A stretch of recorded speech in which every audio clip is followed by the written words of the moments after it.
We're starting now with number 364. Leo made a practice of taking photograph after photograph of the Master.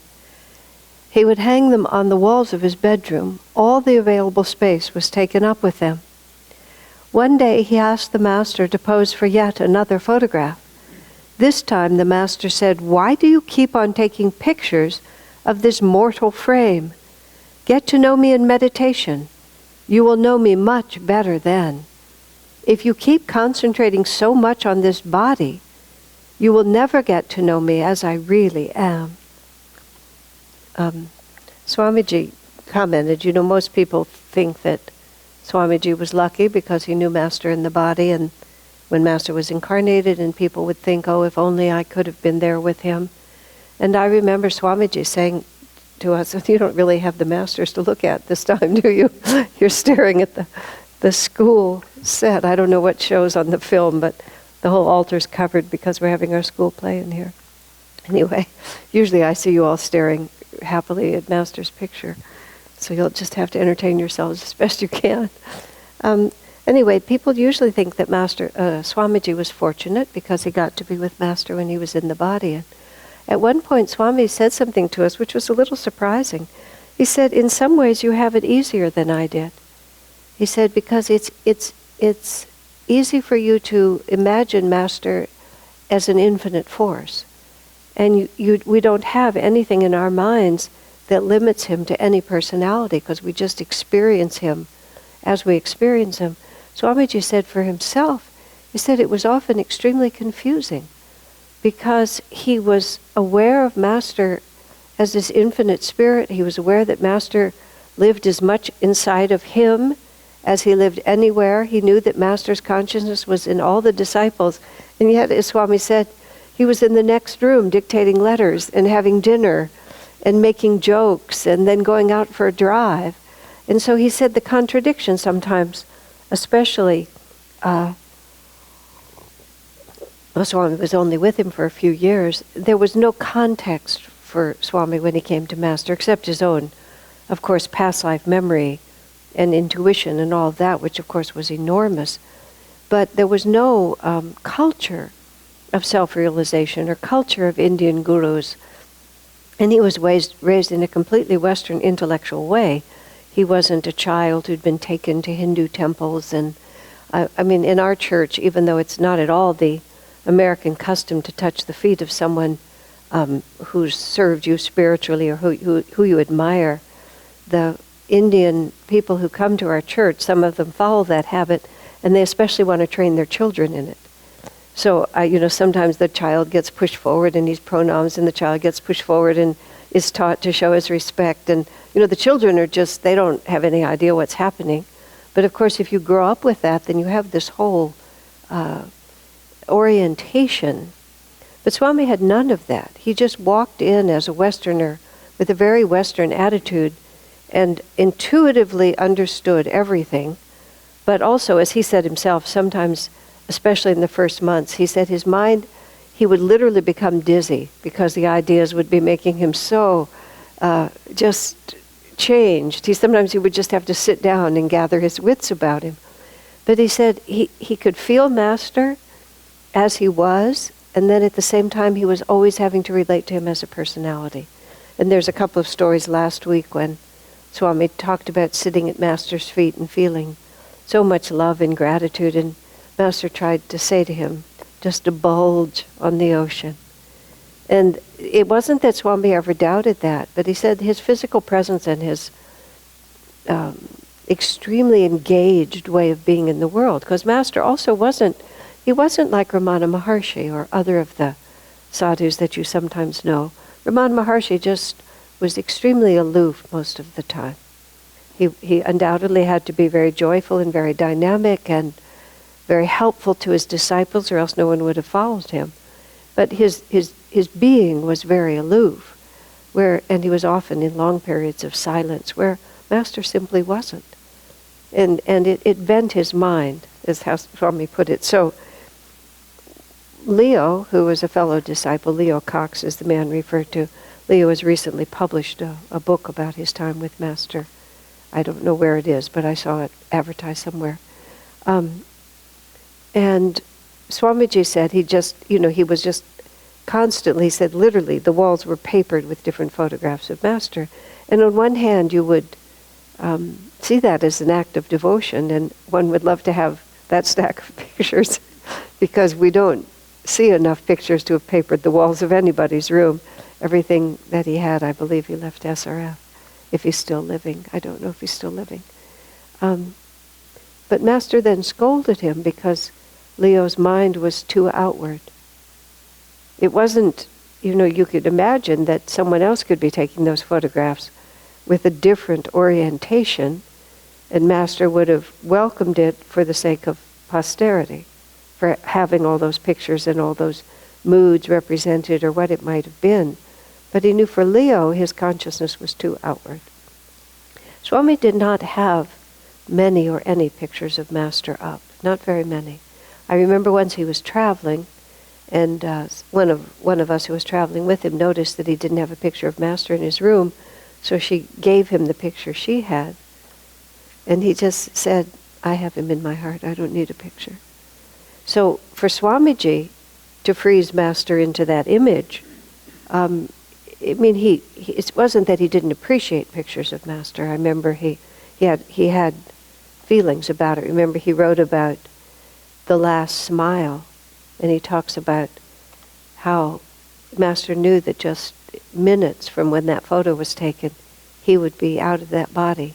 And yet as Swami just describes the look in his eye and his complete non-attachment to the fact that his body was about to exit. So it wasn't that Master was unaware of the value of a photograph, or that Swami was unaware of it. But for Swamiji to bring him back to that body doesn't bring him any closer, because he looked into those eyes. He doesn't have to have a photograph to be able to see it. I know when Swami first saw the colored version of The Last Smile that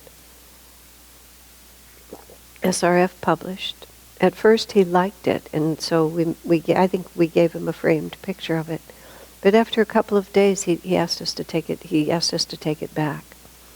He said, in coloring it, they changed the vibration of the eyes, and he said it doesn't seem like him anymore. There have been many different colorized versions, but Swami was not inherently enthusiastic about coloring the pictures of the masters.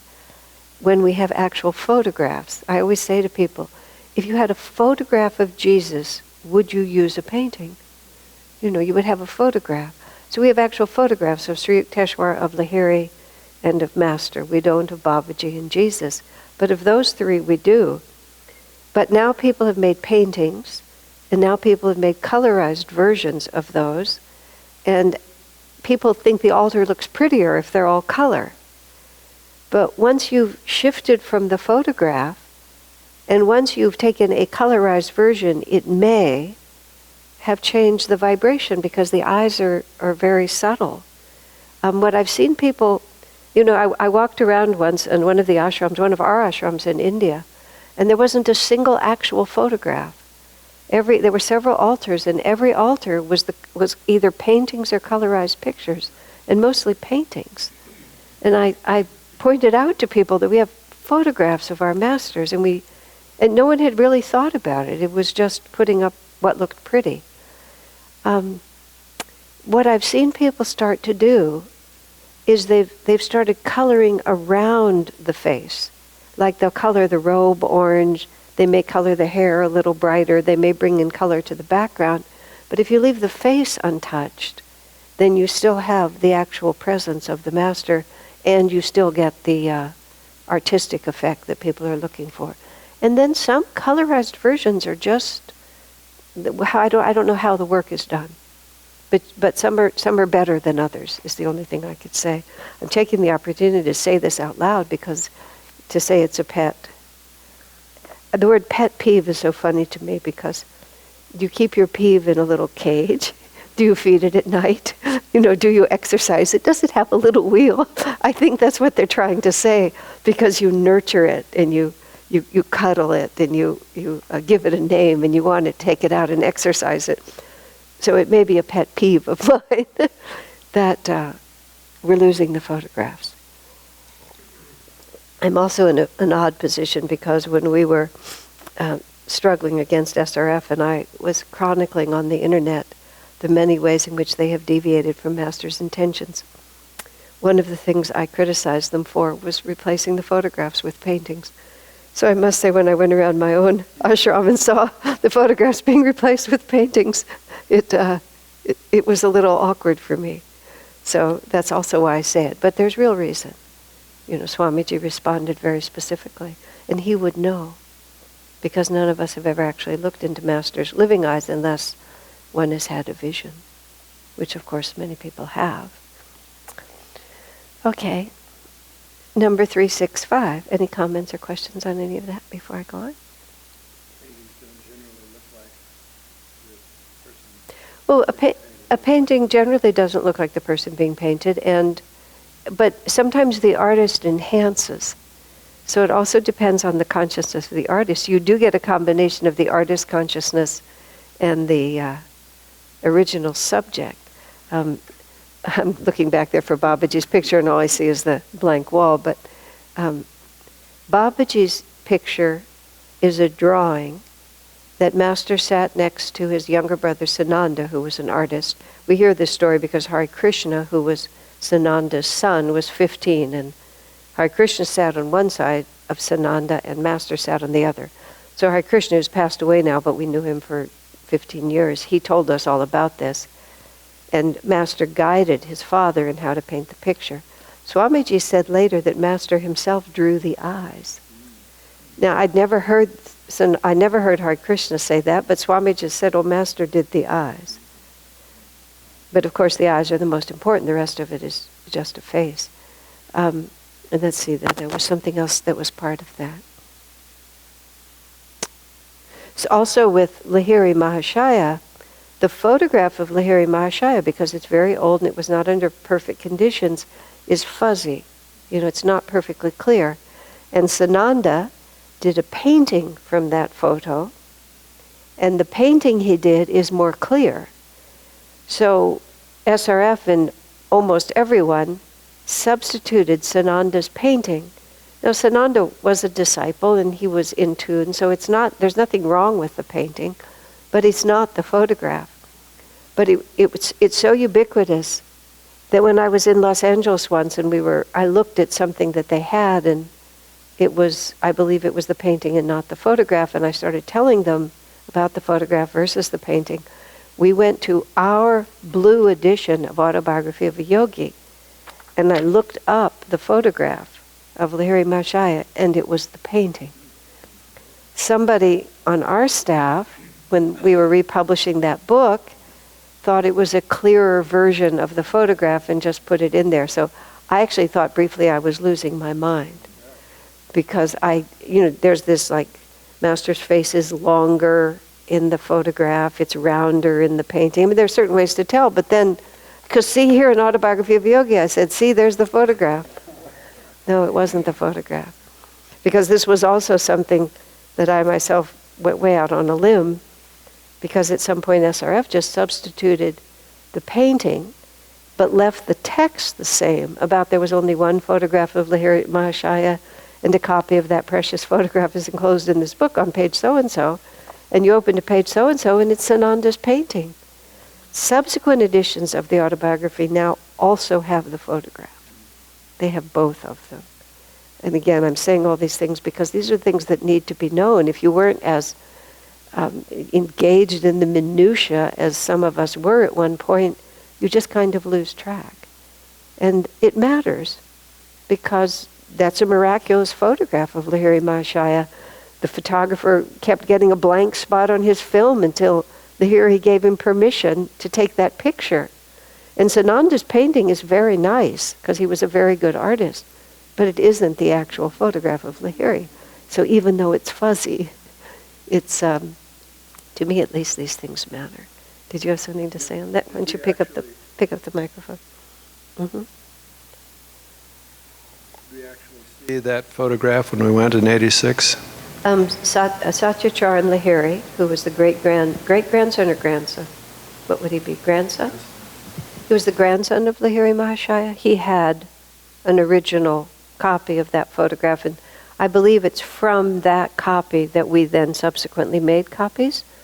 It's conceivable that it came from other sources, but I think that was the beginning of having it. We took a good picture of that. Picture of Master's mother that most people have is from 4 Garpar Road house, and we took a good photograph of that picture and then used it. So, the question is, when did the last smile take place? It was March 7th, 1952, when Master was at the banquet at the Biltmore Hotel in Los Angeles, and it was a banquet in honor of the first ambassador to America from India, the first Indian person to be the ambassador from India, because it was 1952, because India was liberated in 1948. So maybe it wasn't the first ambassador, but when you think about it, it was a really important reality for India to be represented by one of its own people, because until that time it had been represented by England. So this was thrilling for the whole Indian community and for Master also. So the banquet was in honor of that ambassador. And I must have been after dinner, Master stood up to give a speech, and at the end of his speech, he stopped his heart and he died. So as he was standing up, or just as he stood up, or just before he stood up to give his speech, they took a photograph of him. And that people call it the last smile, because shortly after that, ironically or interestingly, the entire Biltmore Hotel in all these 70 years has been completely remodeled. And the room that was the banquet hall where that took place is now the lobby and the reception area. But there was a very distinctive carved fountain that was in the banquet hall, that was, an edge of it was right behind Master. So you see this very distinctive design. That piece of architecture was declared some kind of a national treasure or a state treasure.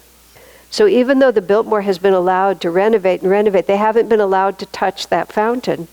So that fountain remains intact, and it's right in front of the reception center at the Biltmore Hotel.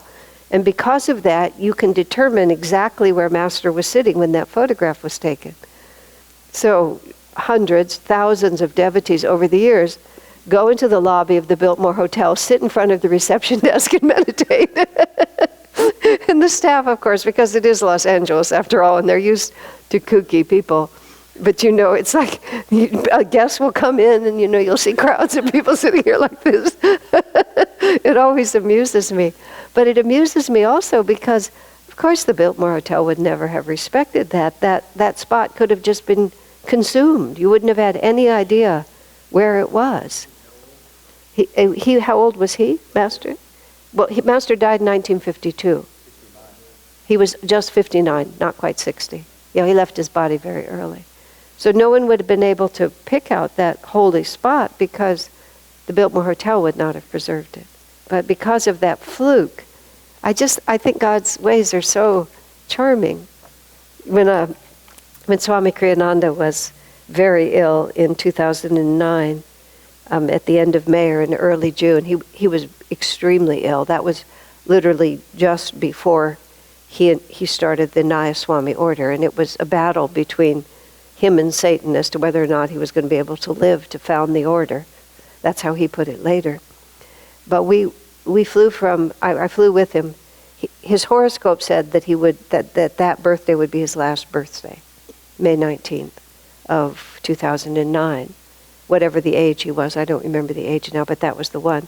So I decided if it was going to be his last birth, Swami wasn't announcing that he was about to die, but it was sort of, had been the Brighu readings. That's where it came from. It said that would be his passing time.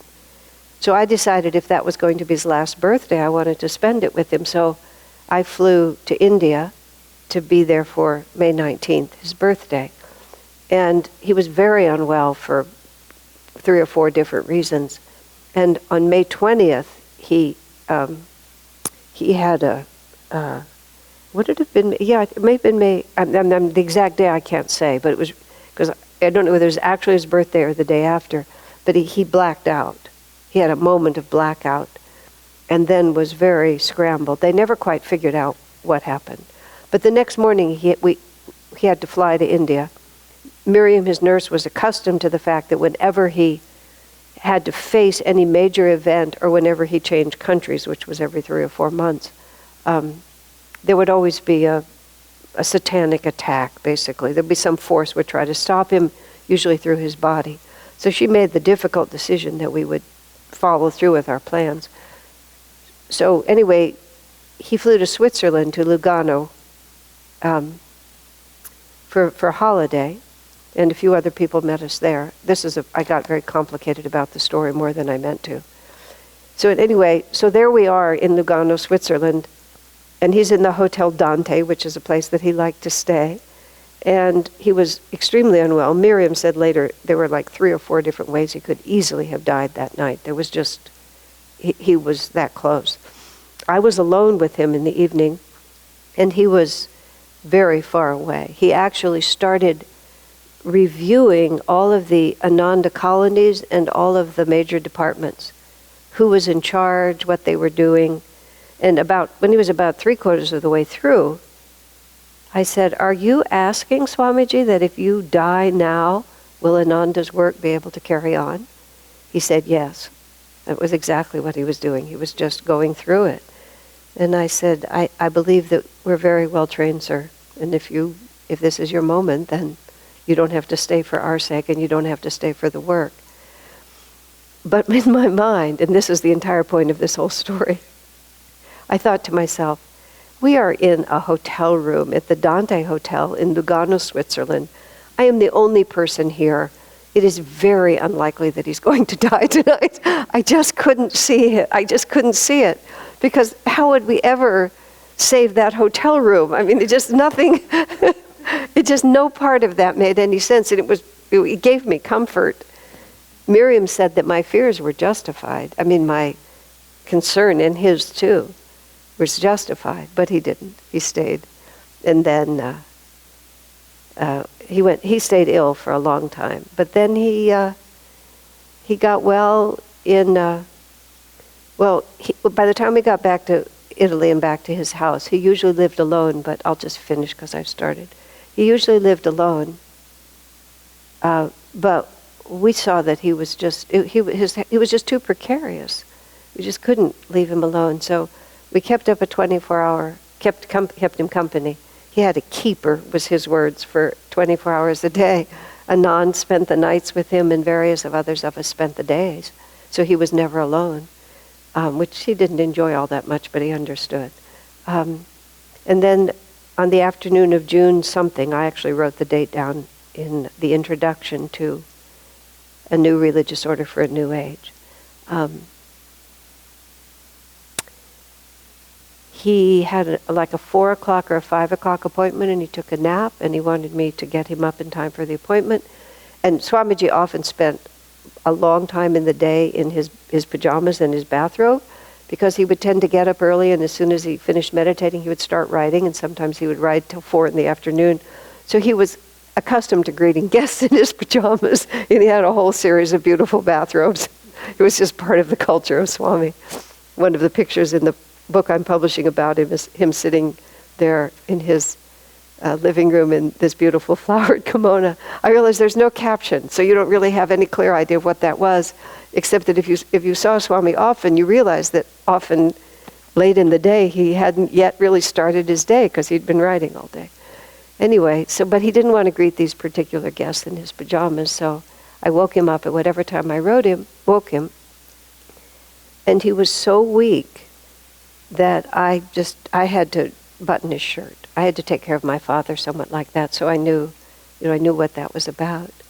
So I went to the closet, and I went through his closet, and I pulled out this beautiful indigo blue silk shirt that he really liked. And I brought it in, and I just had to help him change out of whatever he was wearing, his T-shirt, and he couldn't button his shirt. I mean, it was just like this, just like old people are. I buttoned his shirt. And I'm chattering away, I said, Swamiji, if the color of Swami's was a beautiful blue, you would be more inclined to wear it, because Swami never wore orange except when it was formal, but in his ordinary life. In India it was different, but in the West he never wore it. So I said, if the color of the Swami order was blue, then you would wear it more often. really seriously, he says. I said, if you change the color to blue, he said, I'm thinking of doing just that. He said, I said, oh, sometimes I would say the stupidest things and I would get really serious answers. That was sort of one of those moments. Oh, like I actually said something intelligent. I was just babbling. And then I helped him into the living room. He sort of collapsed on the couch. He stretched out on the couch. I went back to make his bed, put some things away in his bedroom. I came back out. Swami is stretched out on the couch like this. He's not moving. I'm thinking, oh God, he did die on my watch. It was just like, oh. And then after just a moment or so of my panic like that, he began to talk. And he started talking about how he's always felt that the Swami order needed to be revised, reformed, because it was created such a long time ago that almost all the rules for Swamis are honored in the breach, because it was just for another time. Never stay longer than 3 days in any place, never handle money, just all these different things that nobody follows because it doesn't make any sense anymore. And then he talked about the color orange burning up the ego, but he said there's too much emphasis in renunciation on what you give up. He said we need to make the emphasis positive about what you're going to accomplish, what you're going to realize. So he said orange was an appropriate color for Kali Yuga when we were breaking the form, but moving into Dwapara Yuga we should be looking to realization, and therefore the color of blue, this color of course, is a more appropriate color. And then he stood up, just stood up, walked over to the typewriter and started writing a book about the Nayaswami order. Then he called a meeting that night, and he had a meeting in the living room all about the Nayaswami order. And it was literally a miraculous, I was buttoning his shirt, and then he was writing a book, and it all happened in about a 15-minute period. Later, he said, while I was in the other room cleaning things up, he was like that. He said Divine Mother came to him. Came to him. Master came to him, Divine Mother. I feel like he said Divine Mother, but I don't honestly know. Whatever I wrote down, I wrote down. And he said, I'll die or I'll stay, whatever you want. It's all the same to me. Oh, the first things he said to me was he was going to do the Nayaswami order. He said, this was what Satan was trying to stop, by taking his life. He said this was it. So now, but Divine Mother gave his life back to him. And it was all, it was all destined that was his time. He said himself that he really thought, he felt like he could easily have left his body right then. Everything was conspired toward it. But he needed to do this first. So he lived 4 more years. Just slightly less, just a few months less than 4 more years. His body, there was nothing to keep it going. Really, absolutely nothing to keep it going. It took 2 people supporting him for him to even be able to walk. As soon as he sat down and didn't have to do anything with his body, his energy was complete. But if he had to do anything with his body, it was very, very difficult. But he stayed in it 4 more years. Yes. Very rather trivial. You mentioned that you, during the last smile, Master was sitting. Are you sure of that? No. Okay. Not at all sure. You can look at the fish, or is it fish? Flowers. It's fish. I keep wanting to say fish. It's a fish design behind him. Yeah, that's weird. No, Asha, I think he was sitting because the actual photo, they cropped it. That's had right. another woman next to him, and the other woman was eating a dessert, and he had dessert in front of him.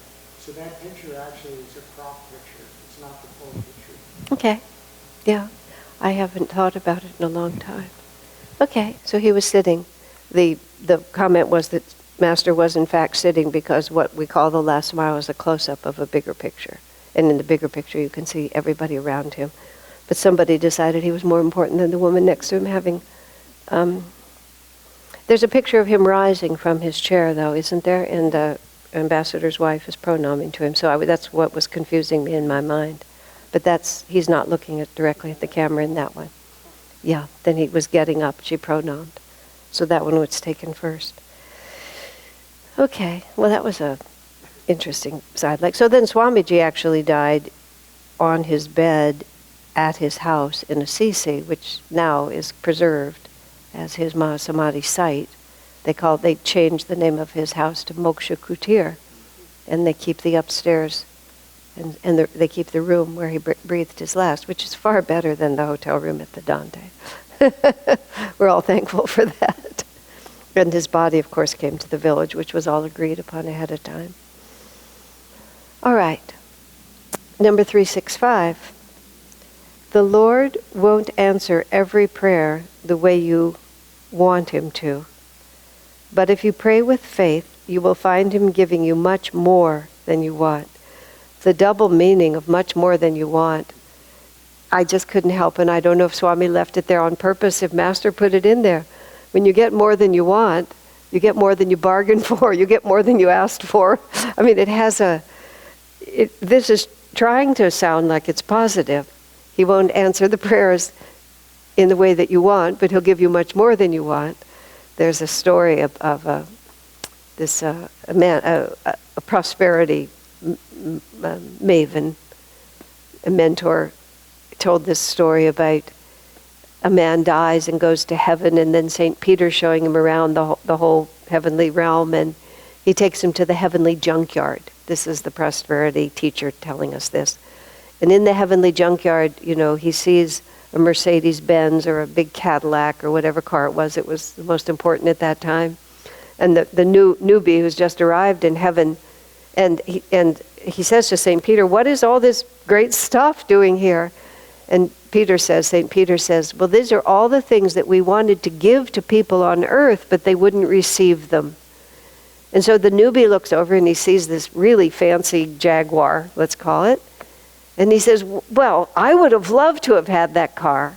And St. Peter says, "Well, that's very interesting. That's quite a coincidence, because that car was intended for you. But every time you prayed, you visualized a Volkswagen." So, from the point of view of certain kinds of teachings about prosperity, they tell you that you have to think big and you have to visualize it exactly. Now, that's not exactly the teaching that Swami gave to us. Swamiji says, in fact, you should visualize and pray for the flow of energy that you're trying to experience, rather than giving it a specific form, because often if you give it a specific form, you limit your potential, or you blind yourself to something that's really trying to happen. So if I say I want this building or this house on that street, now people who teach these things will also give you story after story about how I picked out that house and I visualized that house and I got that house. But Swamiji always says, think of the flow of energy that you're trying to create, think of how you will serve, think about how there could be an expansion of light, and then let God fill in the details. It's more powerful that way. So also this is what Master is saying, that the Lord won't answer every prayer the way you want him to. So we pray for lots of things, and lots of things that we pray for seem like a good idea. Allow me to conceive a child, give me a loving partner, help me to be able to perform this play or write this book, or, sing beautifully, or, help my baby to recover from this illness that my baby has. I mean, you would think that these things would come. But he says, if you pray with faith, you will find him giving you much more than you want. So let's take the positive meaning of that, which is that we don't want to limit our expectations to what our human ego can imagine, when God has much more glorious plans for us. But it also means that often God sends us something that we really didn't want at all, because he's taking us to a place that we didn't know enough about to be able to pray for. And it's just the difference between my ways are not thy ways, saith the Lord. Just when we run our lives by ego perception, then what we get is ego perception.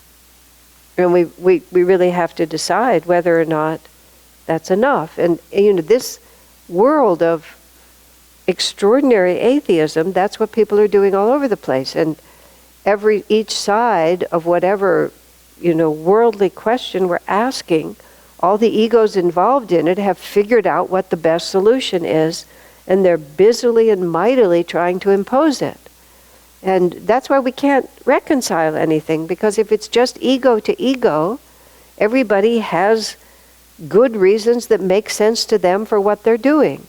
And each takes the moral high ground against the other, and there's absolutely no way to resolve it.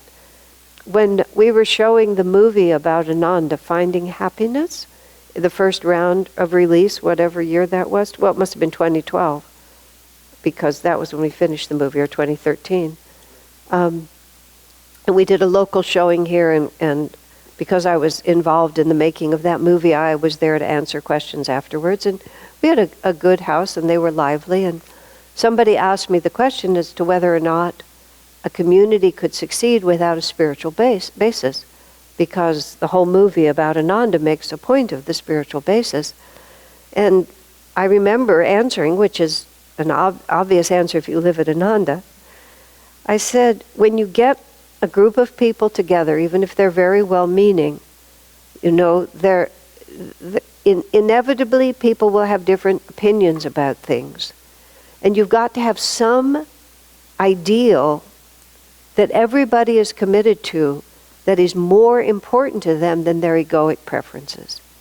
And you can try to make that organic gardening or climate change or sustainability or innovative economic systems. I mean, you can try, but very often that will not be more important to people than their egoic preferences in relationship to it. But the ideal of divine realization, not God as fundamentalism, but you can also put a community together based on orthodox principles that everybody agrees on that they have to adhere to. But if you have a way of relating that inherently allows people to transcend their egoic preferences, which is what self-realization and primarily the practice of meditation does, then everything else will follow inevitably from that in a positive way. Because without that, it's just preference against preference. So what Master's talking about in this whole phrase is, if you pray with faith, and that doesn't just mean faith, I know you're all-powerful God and you can do this for me, you can do anything, you who gave Moses the tablets on Mount Sinai, you who parted the Red Sea, you who raised our Lord Jesus Christ after 3 days in the tomb. It's not really about how big and powerful he is. It's a deeper kind of faith, and it's the faith in your relationship to God. It's the faith that you're praying for. I believe I was talking about this last week, or recently at least. You have to have an intimate relationship with God. And if you have that faith, I know, it was my Sunday service, that was the one. Or it was, by their fruits you shall know them. So that was a Sunday or two ago. That's what's really being tested, is whether we trust our own experience. And if we really know that God participates in our life in a way that is better than the way we run it by ourselves, that's the faith that you have. And when you pray with that faith, that also brings with it a certain surrender, which is the surrender of the commitment to my own ideas about things. And that's what Master's also getting to. He will give you much more than you want. He will give you that which you're really seeking, but you don't have the wisdom even to know it's what you want, because he reads the heart and he knows where we're really going. And this is, Jesus himself is the most powerful example of this. The night before he was crucified, he was at, and now I've been to these places, he was at what they call the rock of agony. which is how they always like to picture it, is how much Jesus suffered. So he's at the rock of agony at the Garden of Gethsemane, and he says, Lord, let this cup pass from me. Now, I presume the most mundane interpretation of that was him being asking not to be crucified, which seems kind of odd. I don't know if anybody actually really interprets it that way, because he himself just provoked these people who had the capacity to crucify him. He provoked them to the point where they arrested him. And then, when he actually went to his trial, he didn't even defend himself. So it wasn't like he was really trying to wiggle out of this. He could have not done it. But he challenged those people continuously and came right to Jerusalem at the time when he knew that they were looking for him to arrest him. So it would be kind of insincere to say, oh, please, please don't let this happen. Like, gosh, there were a lot of ways you could have avoided it up until now, but you put yourself in harm's way. Why did you do that? What Master says in the interpretation is that Jesus came to bring a liberating message. And the people were closing their hearts against him. And he wanted to spare them an enormous amount of karmic suffering, but they refused, not all of them, of course, some did, but many, that he had the potential to inspire, instead chose the world and pushed him away. And that was what broke his heart. Losing his body was not a big deal to him, but seeing that the suffering of others could be eased, but they chose instead to continue to suffer. That's what broke his heart. You see, it's so much more noble. And that's why even as he was being crucified, literally, he looked at those who had done this to him, and he said, "Look, Father, forgive them, for they know not what they do." I mean, that wasn't a small prayer. That wasn't just, oh, I hope you'll be okay. It was actually, he was interceding. He was interceding with the divine and saying, don't punish them for this terrible thing that they've done, because they've done it in complete ignorance. They just don't know. It was a magnificent prayer. But at the Garden of Gethsemane, there at the rock of agony, he says, Lord, let this cup pass from me. But then after he says that, he says, but thy will, not mine, be done. And everything about that is thrilling, because there he was. It was a perfectly natural thing to say. This is catastrophic for the people who have had the opportunity to be called to the light and have rejected it. So please, if there's a way, let's not do this. Even now, let's not do this. Because Judas has already left. They were having supper together, and Judas is already gone. And Jesus knows that Judas is betraying him and is going to bring the cohort. He knows the whole story. He knows Peter's going to deny him. He knows everything. So he's there praying, and he says, even now, does this have to happen? But after he expresses himself, he then says, but whatever you want. And so I feel that that's exactly how we should always pray. It's not sincere. It's not magnetic to pretend a detachment from events that we don't have. It doesn't help anybody to put on a facade. I went through this cycle with Swamiji very early on, where he was asking things of me that I simply wasn't capable of doing, and I was too egoic and frightened to know how to learn anything. So I just kept pretending I had it really together. So he kept putting pressure on me, and I kept pretending I had it together. It went on for almost 2 years. It was not a joke when it happened. And it wasn't a joke until afterwards. And he said, you're just trying to be a good disciple, is how he put it. You're trying to say yes and that you're all with it. He said, but underneath I could tell I was getting angry because I couldn't cope at all. And so a response of anger wasn't a very intelligent one, but I was just feeling pressured and crazy. He said, but underneath I could tell. Did he say I was getting angry? I can't really recall what he actually said, but he knew that I wasn't making it.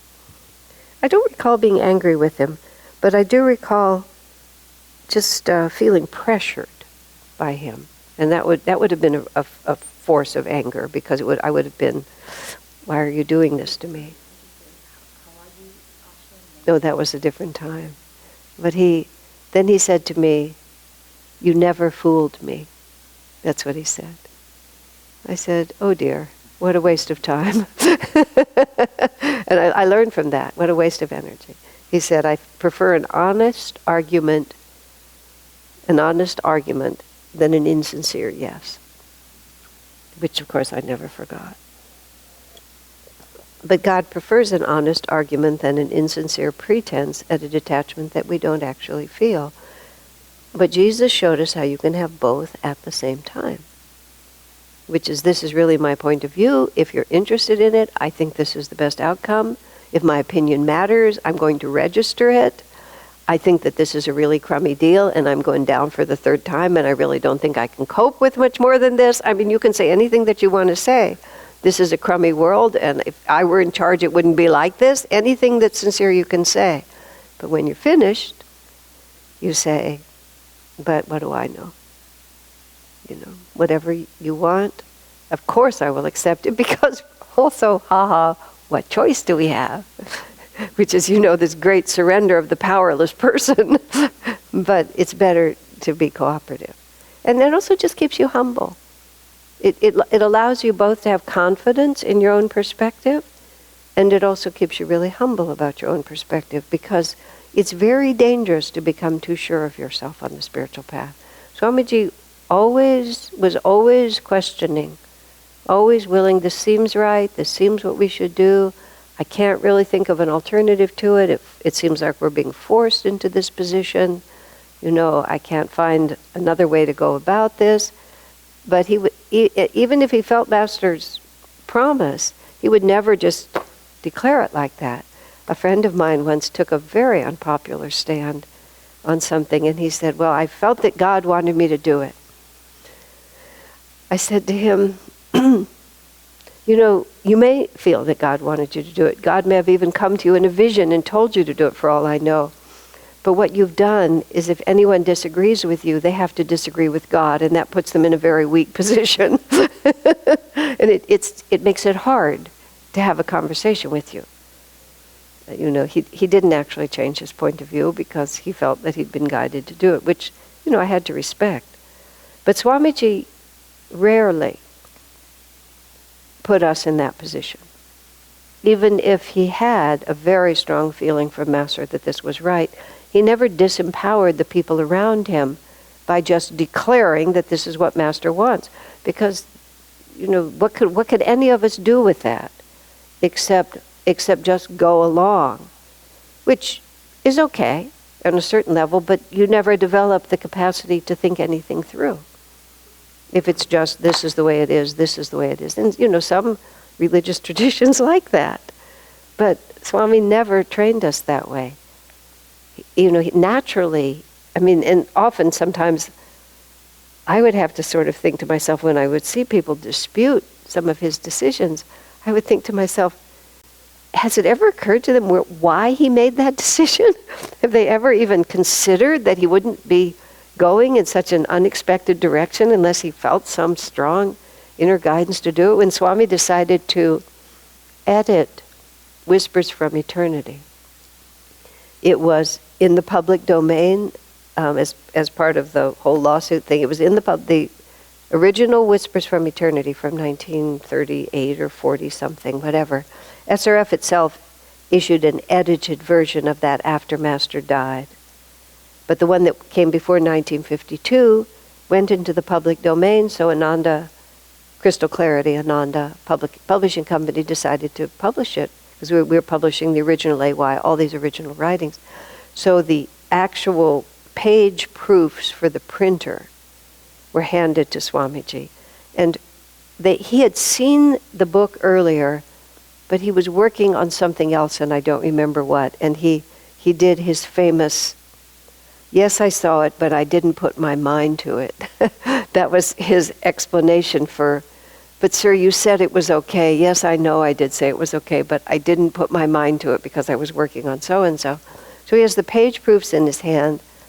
The printing date is set. The pre-orders are promised. And there's like, it has to be at the printer in like 4 or 5 days. Or less, maybe less than that. And he said, I felt Master telling me that I should edit this book. It has to be edited. It was his birthday weekend. I happened to be up there when it started, so he just sat down with the page proofs and started editing the book, and then he handed them to me and I typed it into the computer. A lot of people were quite upset that he would dare to do that. And they were just, waves of energy. All I thought to myself is, do you think he would do it if Master hadn't told him to do it? He wouldn't presume. And for him, because I witnessed it, not everybody else witnessed it, it might have even been like his 80th birthday or something. It was some big thing. There were 500 people there. And there were morning, noon, and night events. And in between, he would edit like this. He said it got to the point where he would dream. He would edit with a pencil. He said he would dream about this pencil just going across like this. He said, and all these black squiggles, which are the words in the pencil going across. And he did it like in 3 days and finished it. It was quite fun, really. And so now that's the version that we all use. Yeah. Master approved the original. The reason we have you do that, Bud, is because a lot of people watch this on recording. Okay. Master approved the original, so Master why... wrote the original. He wrote it himself. And he approved... So why would it need to be edited? There was a woman who was an editor at SRF who decided it needed to be edited. And the Master was gone by that point, and so she decided it needed to be edited. She actually rewrote the book entirely. Because of copyright reasons, I couldn't post on the internet the Master's original, at that time, Master's original and the edited version. So we posted, I think we said that an original poem that had 112 words in it, in the edited version, 10 of the words were the same. That was it. Yeah, it was pretty definitive. Do we have the original? Yes, because the SRF publishes the original now. So SRF publishes 2 versions, the original version and an edited version. And Ananda publishes the original edited version, the Whispers from Eternity, edited by his disciple Swami Kriyananda. Swami's point of view on it was that Master's overflowing devotion I don't know, he did what he wanted to do. I find it more comprehensible. It's just, everybody has their own opinion on these things. But that was just an example. Kamala, David? Mm-hmm. I just came across this excerpt from a talk that Master gave, and I can't remember where or when, but in it he says, I hope that Babaji, something like Babaji and Divine Mother are pleased with what I've done. And I just felt like that was such humility for such a great life. And it was such a good reminder for us that, I'm sure that's why he said it, like just never. So. Let me just, let me hold on for just a second.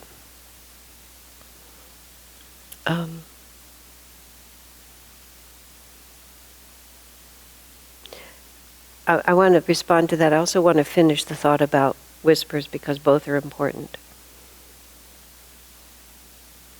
Swamiji wrote a long explanation of why the words of a master might need editing, because he talked about the fact that a master just flows on the superconscious level and just puts the vibration into it, and that he said it's actually a gift to the disciples to be able to tune in clearly enough to his intention and then take because editing Swami describes as plumbing. He said it's just putting the pipes together so that the energy flows properly. It's not the ideas and it's not the inspiration, it's just making it so that it all flows properly. Wait just a second, there was another. Oh, yes. And when Swami edited the Whispers book, Swami was accustomed to going through his own writing 50 times. I mean, just over and over. The last book he wrote before he got a word computer was The Path, the original version of The Path. And I typed that manuscript for him. Then he got a computer and put me out of business. But I typed those pages over and over and over and over again. I mean, if there was one mark on it, I'd have to type the page over again, because he needed a clean page to be sure he was done. So when he did the Whispers book, he may have read over my typed version. It's possible that he read the typed pages. He must have read the typed pages. And then he handed it in and he said, it's done. All of us who worked with him thought, oh yeah, sure. You know, we're going to go ahead and print this, and as soon as it's printed, we're going to have to print it again. So there was a big hoo-ha going on about, like, we're not about to send this to the printer. And so I was commissioned to speak to him. And Swamiji said, if I keep editing it, it will change the vibration to my vibration, and this is Master's book. He said, I edit my books to make the vibration just what I want. He said, but this is Master's book. I can't keep editing it. He said, I've done as much as I should do. And that's how he felt about it. And then he wrote a long thing. Is it the introduction to the Rubai? Is it in the introduction to the Rubai? Well, he says it there too? Yeah. And also he wrote a long explanation about why a master's words need editing when he edited the Rubaiyat, because that was the first book of Master's that he was allowed to edit legally. And so people, again, just, why would you need to? So it's a matter of opinion, you know. I mean, you can think about it. Now, about what you said. What you said about Master's humility and his reference to Babaji and his reference to Divine Mother, you see, in fact, that was how Master always was. He was very, very humble. And he referenced Babaji and he referenced Sri Yukteswar. He spoke of my Master a great deal.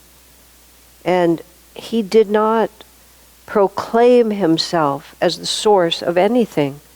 You know, even when people would say, Swami tells that story in The Path, so Dr. Lewis was your first disciple in America. And Master said, so they say. And then when he was challenged, he said, I never call people my disciples, they're God's disciples. And he referenced his own guru, he referenced Babaji, he referenced Divine Mother continuously, because that's how a great soul sees himself. No truly great soul sees himself as the source. He sees himself merely as the channel. But his disciples, in a desire to show their reverence for him, gradually try to make him bigger and bigger.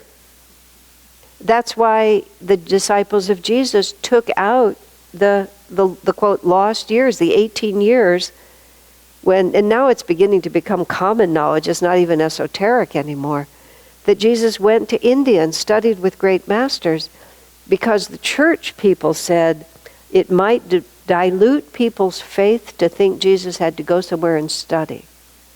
And others protested, this is all historical fact, that, well, the disciples at the time knew where he'd been. Do you think they never asked, you know, they knew him as a child and then he reappears and they never said, hey, where were you? You know, they knew, they probably didn't have to ask because they probably knew. Who knows, some of them might have gone with him for all that we know. It's all just erased because they wanted Jesus to be bigger and better.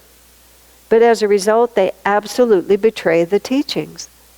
And so the more, I mean, in Master himself, I mean, it was a line of gurus even. He always said, it's a line of masters. You're connected to a line of masters. I'm the last in the line. Why did you do things a certain way? Because this is how Babaji wanted me to do it. So it was constantly referred with devotion as a disciple. And now Swamiji felt that Master presented himself so humbly that it was Swamiji's job in writing The Path and in writing the biography of Yogananda and other things to show that Master's true greatness, because Master himself never asserted it. He was always extremely humble in the face of it all. Like, was it last time I was telling the story of Ramakrishna or somewhere else, when the woman sadhu came and convened a collection of scholars to decide whether Ramakrishna was an avatar or not? Because this is how they do things there. She presented all the scriptural evidence that would prove that he was an avatar. Other scholars, they all discussed it. It wasn't an argument, it was a discussion. They all decided he was an avatar. And then he afterwards would say, they decided I was an avatar. That's just how it's presented. What do you know? Isn't that interesting? Because it meant nothing to him. There was no self. We think that humility means, oh, really? And don't say things like that about me. But Master says, how can there be humility when there's no sense of self? So it's a very important teaching. And Swamiji said, it's just, these things, it's well-intentioned, but that's why virtue declines and, vice begins to predominate, and Master had to come to restore the original teachings of Krishna and the original teachings of Jesus. And people make up bigger stories. It becomes the legend because they're trying to find words for their actual experience. And so they just make the story bigger and bigger and bigger. The Immaculate Conception actually does not apply to Jesus. It actually applies to Mary. It's a theological principle that says that Mary was conceived without sin, because therefore she was the pure channel. I mean, the obsession with the whole physical question of reproduction is a whole nother issue. But, it's just like, you just don't know what to do, but you understand, and maybe it's all exactly true. When I asked Swami about it once, he said, who knows, why not? It could easily be true, God can do anything. It doesn't have to be true, but it could easily be true. And Master says in his, somewhere in his his Bible commentary, Joseph, Jesus' father, parentheses, whether by natural or divine means, close parentheses, or a phrase really close to that. I said to Swami, what the heck does that mean, sir? Swami said, some things even Master wouldn't touch. Master had a sense of humor about it. It was just like, let's not go there, what's the point? But when you really hear him and really know what he is, he was very mild. I object sometimes to some of the editing of Master's words that I've seen, because it's also peremptory. Meditate deeply, love God, go deep, serve. And if you're not a wordsmith, you don't even notice it, but you realize that you're just reading a series of commands. It's not always like that, but often it's edited down to declarative sentences, which is partly because notes were taken. It wasn't always recording. If you're taking notes, you just write the essence. And if you look at Swami's editing of Master, especially at the essence of self-realization, it's not declarative. I mean, Master declares sometimes, but there's a lot of comfort. So you don't just feel like you have you don't just feel like you have marching orders. You feel like you have a friend.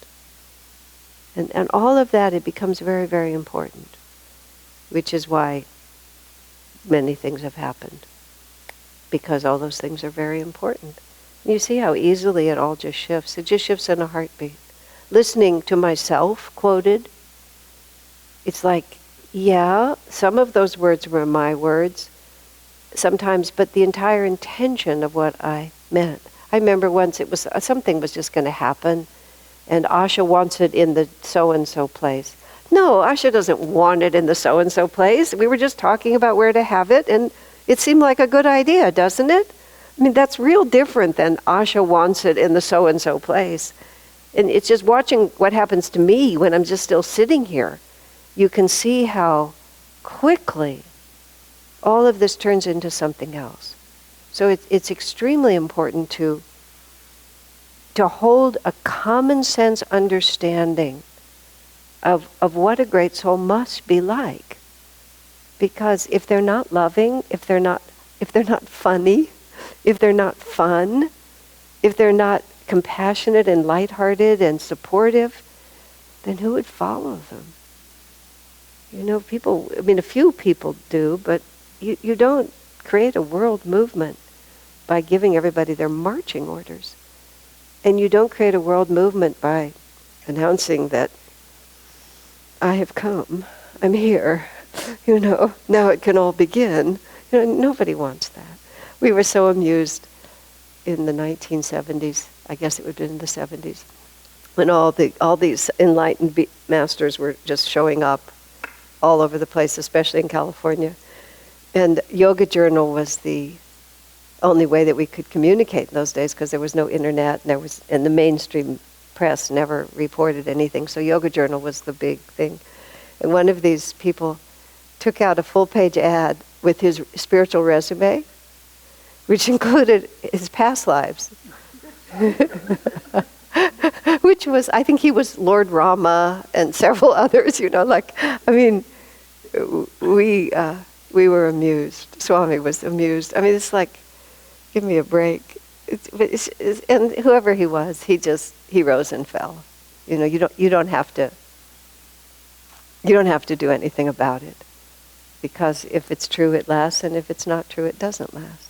But what's true is, I just want to please Babaji and Divine Mother. And then he can also, just like Jesus, you know, would turn and say, I and my Father are one. If you've seen me, you've seen the Father. I mean, because those things are also true, but it comes in the context of showing what real humility looks like. Yeah, very good.